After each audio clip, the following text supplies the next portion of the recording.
Just try and do a bit of a YouTube for a levee bank I built for the 2022 River Murray floods in South Australia. All recycled. The total cost was about $400 worth of black plastic. It's done using bulker bags in sand. The bulker bags are assembled in a mould. We just put a three-sided mould up, tie the bag to the top of it, make sure the bag's sitting on the ground neatly in a little socket dug in the ground, just 2 or 3 inches, nothing serious. Fill the bag up slowly, make sure the corners are straight and flat and everything, just fill her up slowly. And then we put black plastic down into the ground, about 300 mil or a foot, and then up over the top of the bags. It's just a rough video, and in case I forget to do one later, or the water goes down or whatever. The water is peaking at the moment. We are at peak river height.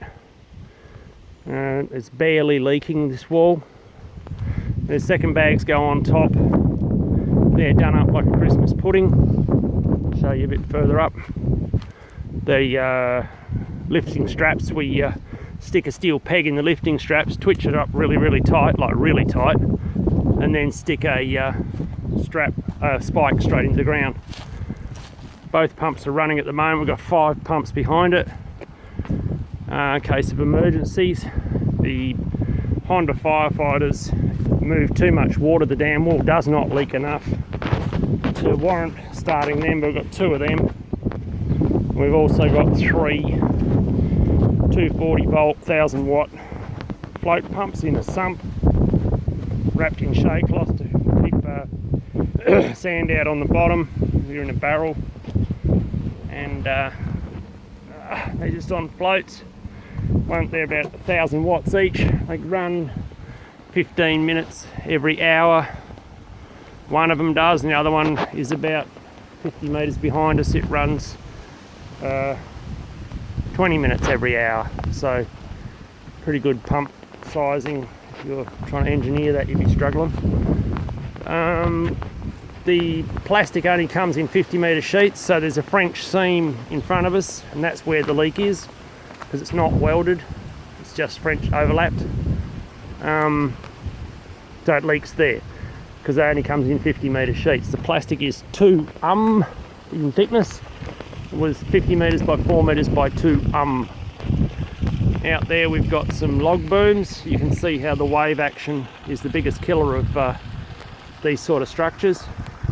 So the log booms are just made out of stuff that was floating past, and a few fence posts. They're just on Telstra rope, and as you can see, the wave action in close is negligible. We had a lot of shade cloth lying around, second-hand shade cloth, which probably is worth a fortune. And these bags are a little bit better job.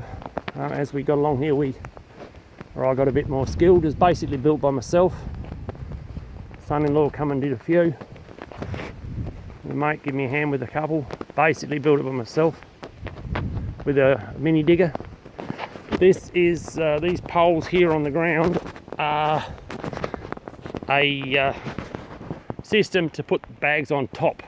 If the water, because no one knew how high the water was going to come, if the water continued to rise, we've got this kit made out of an old swing that stabs into the top of the bottom bag and enables us to hold a bag up there while the water's there without damaging the plastic. We just stand the plastic up, put those kiddies gymnasium in, hang the bag from it with all those straps, self-supporting because I'm on my own, strap it all down so it stays up open, and then fill her up slowly with the digger. This could have been done with blokes on shovels if you had enough blokes and a flatbed truck full of sand, but all I had was a digger. The sand has been scabbed from either side of the wall for 90% of it, so there's the damage to the surrounds of the ground, and the surrounding plantings is only as far as the digger can reach, which is not worth worrying about. We've got a 100 mil irrigation pump here which will chuck out 200 cubes open headed. If we lose a bag in the night, which we haven't. It's been test run twice and it can shift some water. So just go around the front. It's just a rough video in case I forget to do, because I'm a classic for forgetting. There's the ground skirt, 6 foot. That's just if there's an ant's nest or a rabbit hole.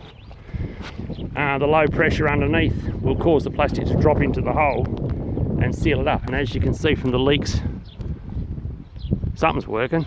Don't know what, something works. Yeah, and we just got shade cloth over the top to stop errant logs penetrating it, and so it's not visible from space, because you never know what the legislation is. But it's a sandbag wall, it's not a levee bank, so legally it's made out of bags. Go jump. And there's your log booms. See the wave action out there. Wave action is the biggest killer. Every levee that's failed in this town has gone down to wave action. The waves out there will give a 12-foot tinny a hard time.